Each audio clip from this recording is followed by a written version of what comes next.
বৌভাতের পরের দিন সকালে বৌদির তত্ত্বে আনা বেশ কিছু সাউথ ইন্ডিয়ান ফুড আমাদেরকে খাইয়েছিল। আমার দাদাটা একটু পিটপিটে, তাই বৌভাতের পরের দিনই ঘরবাড়ি পরিষ্কার করতে নিজেই লেগে পড়েছে। রিসেপশনে পাওয়া বেশ কিছু গিফট ওরা এখানে আনবক্সিং করছিল, আর আমরা এখানে সবাই মিলে সেগুলো দেখছিলাম।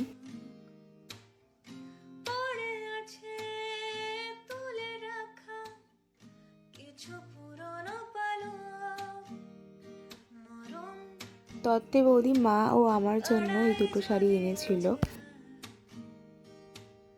দুপুরে আমরা এখানে খাওয়া দাওয়া করতে বসে গিয়েছিলাম, আর বৌদি আমাদেরকে পরিবেশন করছিল।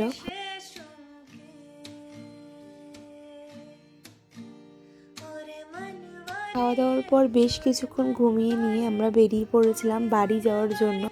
কম বেশি সবাই চলে গিয়েছিল আর আমরাই বাকি ছিলাম, তো আমরা এখন বেরিয়ে পড়ছি। বাড়িটা পুরো ফাঁকা হয়ে যাচ্ছে, বৃষ্টির প্রচণ্ড খারাপ লাগছিল। বাই।